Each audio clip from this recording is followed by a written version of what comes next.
जहां से जितना मर्जी हो दूध पियो। लड़कियां बहुत खुश हुईं और मिट्टी के प्याले में दूध भरकर पीने लगीं। जब उनका पेट भर गया तो वे बुजुर्ग का शुक्रिया अदा करके घर वापस आ गईं।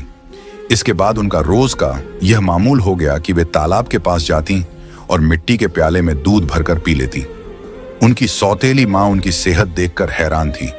उसने अपनी बेटी को बुलाया और कहा, मैंने तो जंगल से अनार के दरख्त का नामो निशान मिटा दिया था, फिर भी इन लड़कियों की सेहत पर कोई असर नहीं पड़ा। मैं तो इन्हें पेट भर खाना भी नहीं देती। आखिर ये ऐसा क्या खा रही हैं जिससे इनकी सेहत इतनी अच्छी हो रही है? उसने अपनी बेटी से कहा, इनका पीछा करो और पता लगाओ कि ये क्या खाती हैं।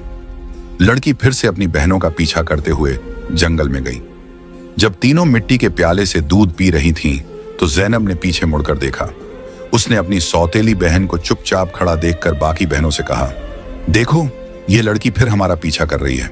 जैनब ने अपनी बहनों से कहा, तुम लोग जल्दी उठो और इसे यहां से भेजो, क्योंकि अगर इसने हमारे तालाब को देख लिया तो यह घर जाकर सब बता देगी और फिर घर में हंगामा खड़ा हो जाएगा। लेकिन जैनब की बड़ी बहनों ने उसे डांटते हुए कहा, तुम्हारा आखिर मसला क्या है? माना कि हमारी सौतेली माँ हम पर जुल्म करती है, लेकिन इसमें इस बेचारी का क्या कसूर? जैनब यह सुनकर चुप हो गई। इसके बाद तीनों ने अपनी सौतेली बहन को नदी के पास बिठाया और मिट्टी के प्याले में दूध भरकर उसे दिया। उस लड़की ने दूध पिया और जल्दी से अपनी माँ के पास पहुंचकर तालाब और दूध वाली पूरी बात बता दी। सौतेली माँ को यह सुनकर बहुत गुस्सा आया। उसने अपने गांव के कुछ आदमियों को बुलाया और कहा, तुम जितने पैसे चाहो मैं तुम्हें दूंगी, लेकिन तुम्हें जंगल में जाना होगा। वहां एक बुजुर्ग की झोंपड़ी और तालाब है। तुमने वो झोंपड़ी खत्म कर देनी है और तालाब में मिट्टी डाल देनी है। बदले में तुम्हें बहुत पैसा मिलेगा। कुछ ही देर में वे आदमी उसकी मर्जी के मुताबिक सब कुछ करके लौट आए। वह औरत अब बहुत खुश थी। अगले दिन जब तीनों बहनें जंगल में गईं, तो उन्होंने देखा कि वहां न तो तालाब है और न ही बुजुर्ग की झोंपड़ी। यह देखकर उन्हें पहाड़ जैसा दुख हुआ। वे वहीं बैठकर रोने लगीं और भूखी प्यासी अपने घर लौट आईं।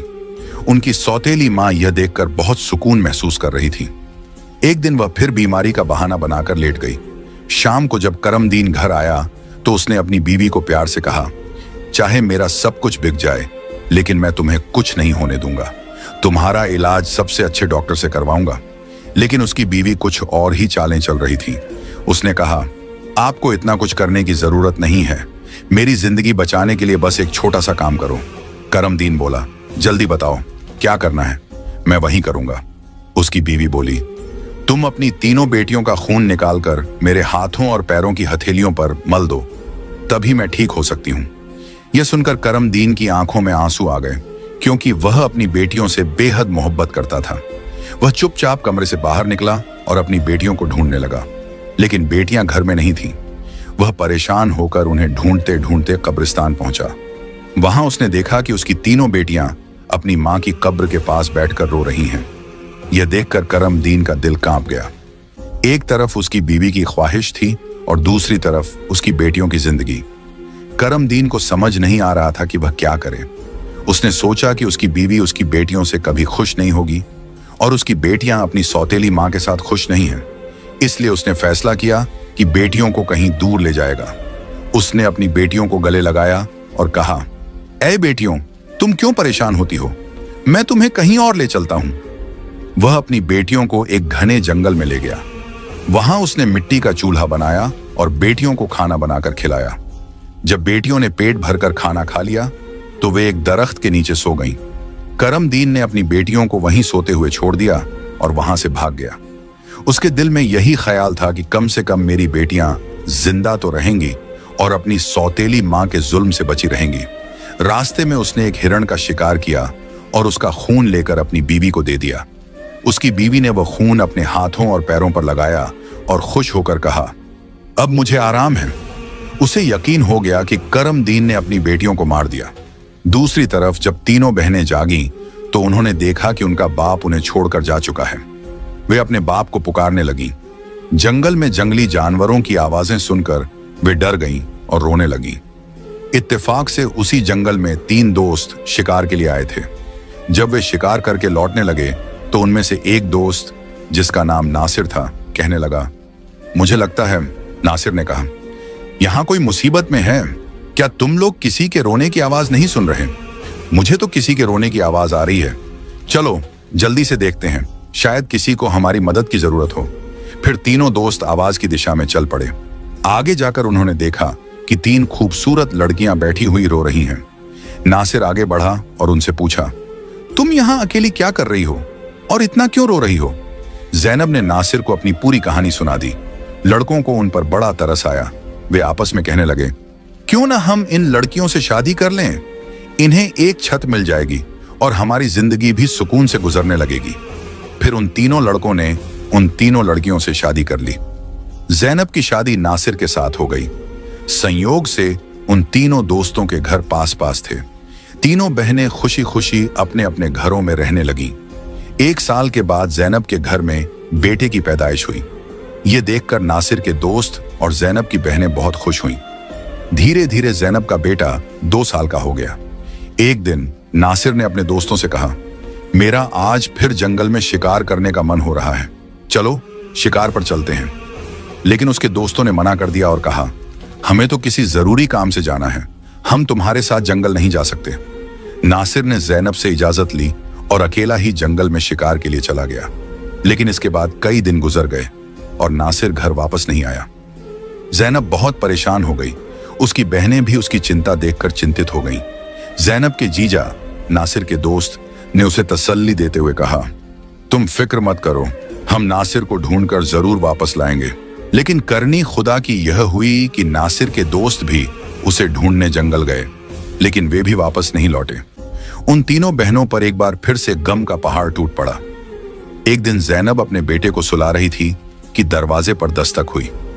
उसने जल्दी से जाकर दरवाजा खोला तो क्या देखती है कि एक बुजुर्ग फकीर जिसने हरे रंग के कपड़े पहने हुए थे दरवाजे पर खड़ा है। जैनब उसे देखकर बोली, बाबा, मेरा शौहर घर पर नहीं है, मैं आपको घर में आने की इजाजत नहीं दे सकती। जब मेरा शौहर आएगा तब आप आ जाना। उस पर फकीर बोला, बेटी, मुझे बहुत भूख लगी है, किसी भूखे को खाना खिलाने में क्या हर्ज है। जैनब ने मजबूरी में उस फकीर को घर में बुला लिया और उसके लिए खाना बनाने लगी। लेकिन वह जादूगर फकीर बुरी नजरों से जैनब को देखता रहा। फिर वह जादूगर उठकर जैनब के करीब आया और बोला, सुनो लड़की, तुम मुझे बहुत अच्छी लगती हो, अपने बेटे को छोड़ दो और मुझसे शादी कर लो। जैनब डर के मारे कांपने लगी और बोली, बाबा, आप कैसी बातें कर रहे हैं? मैं शादीशुदा हूं और एक बच्चे की मां हूं, आपकी हिम्मत कैसे हुई ऐसा कहने की? यह सुनकर जादूगर फकीर को गुस्सा आ गया। उसने अपने जादू से जैनब को कुतिया बना दिया और उसके गले में रस्सी डालकर खींचते हुए ले जाने लगा। इधर जैनब का बेटा जोर जोर से रो रहा था। जैनब की बहनों ने जब उसके बेटे के रोने की आवाज सुनी तो वे भागती हुई उसके घर आईं। उन्होंने जल्दी से जैनब के बेटे को गले लगाया और अपनी बहन को घर में ढूंढने लगी। लेकिन उन्हें जैनब कहीं नजर नहीं आई। उनकी सौतेली मां के बाद अब जैनब भी गायब हो चुकी थी। वक्त इसी तरह गुजरता रहा। अब जैनब को गुम हुए भी 14 साल का लंबा वक्त गुजर चुका था। इस दौरान जैनब का बेटा जवान हो चुका था। उसे उसकी दोनों खालाओं ने मिलकर पाला था। एक दिन जैनब की खालाओं ने उसे उसकी मां के बारे में सारी सच्चाई बताई। यह सुनकर वह बहुत परेशान हो गया और बोला, खाला, आज मैं अपने माँ बाप को जरूर ढूंढने जाऊंगा। उसकी खालाओं ने उसे समझाते हुए कहा, बेटा, जो होना था वह हो चुका, जिन्हें जाना था वे चले गए। अब हम तुम्हें नहीं खोना चाहती। हमारे शौहर भी जंगल गए थे और वे भी कभी वापस नहीं आए। अगर तुम भी चले गए तो हम किसके सहारे जीएंगी? लेकिन लड़के ने कहा, खाला, आप फिक्र मत कीजिए, मैं अपने बाप और बाकी सबको ढूंढकर वापस जरूर लाऊंगा। फिर वह लड़का जंगल की तरफ निकल पड़ा। कई दिनों तक जंगल में इधर उधर भटकता रहा, लेकिन उसे कुछ समझ नहीं आया कि वह अपने माँ बाप को कहाँ ढूंढे। इसी तरह तलाश करते करते वह एक ऐसे इलाके में पहुंचा जो पूरी तरह पत्थरों का इलाका था। वहां उसने पत्थर की इमारतें देखी और एक खूबसूरत छोटा सा पत्थर का घर देखा। वह गौर से उस घर को देख रहा था कि तभी उस घर से एक बुजुर्ग बाहर आए और बोले, बेटा, तुम यहाँ नए लगते हो, तुम्हें इस खतरनाक इलाके में आने की क्या जरूरत थी? लड़के ने जवाब दिया, बाबा जी, मैं अपने माँ बाप और ताया जी को ढूंढने के लिए यहाँ आया हूँ। मेरी माँ को एक जादूगर ने कुतिया बनाकर अपने साथ ले गया था।